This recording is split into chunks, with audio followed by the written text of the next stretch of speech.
Yo guys, we are officially in Elbaf. Like on the island itself, we get to know what happens after that crazy twist cliffhanger. At the end of the last chapter, we get to see our monster trio of Luffy, Zoro, and Sanji in action. Nothing is more epic and more happens in this insane chapter, so make sure to stay tuned for that. Smash that like button if you enjoy seeing One Piece reviews like this one and want to keep them coming. Make this video lit. You join this awesome channel by subscribing and hitting that notification bell so you don't miss One Piece videos. Guys, you know Oda is cooking when the core Straw Hats are reuniting. By the core ones, I mean like the originals, the pre-Grand Line Straw Hat crew. They're all in Viking outfits and they actually fight in this chapter, interestingly enough. So let's get into it. Guys, I am praying that Elbaf is as cool as it appears to be. Like, I'm going to be totally honest with you guys, I would have been fine. You have like a regular island of Elbaf, and then there's just a tree there and the tree connects to the Sky Islands. In some way, there's like villages or different things happening on the tree. Like all that would have been fire, but then Oda had to go and start this arc in like the craziest way you could possibly imagine. The chapter is called Adventure in the Land of Mystery, focusing on the long-anticipated arrival at Elbaf. We're still following Yamato's journey, and the unresolved kidnappings from the last chapter remain a mystery.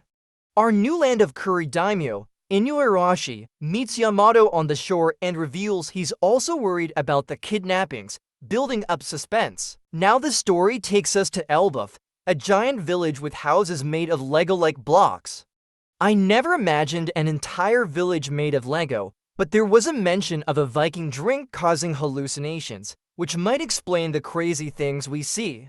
It's a bit odd that the hallucinations happened during the hangover and not while they were drunk, but we'll have to wait for clarification. Right now, I feel like I'm experiencing some kind of otherworldly madness, like I'm stuck between a dream world and reality. It's so wild that I almost don't believe it, even though it's exactly what I think.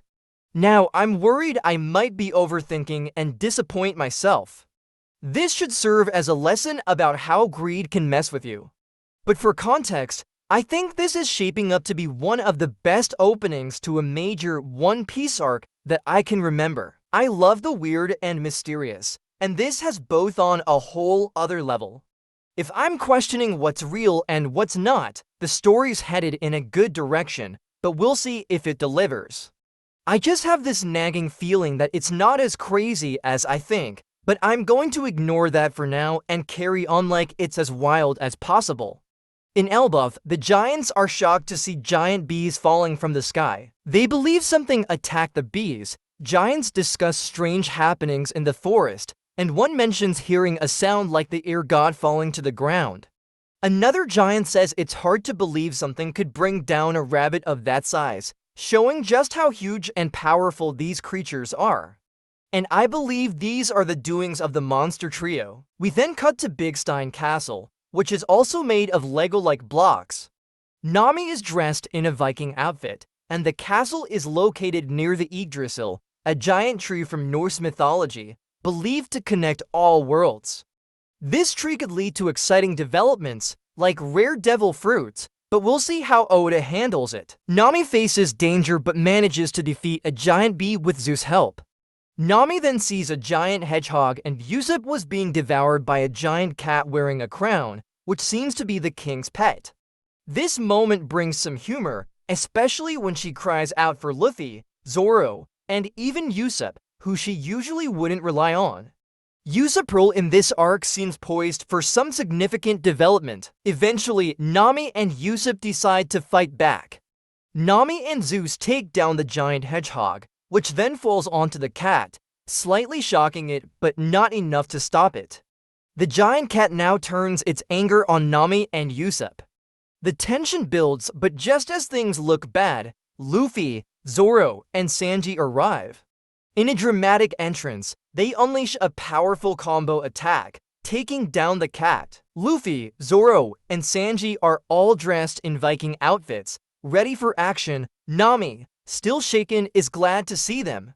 The banter between the crew is classic One Piece. with Sanji comforting Nami and Usopp humorously complaining about being used as a shield. The chapter ends with the crew reunited in the castle's courtyard, with the giant tree still looming in the background. It's clear that Oda is fully embracing the Viking themes in this arc, and we can expect more epic moments, especially for Usopp. The mention of hallucinations earlier suggests this may play a bigger role in upcoming events. For now, the adventure in Elbaf is in full swing, and I'm excited to see where it goes from here.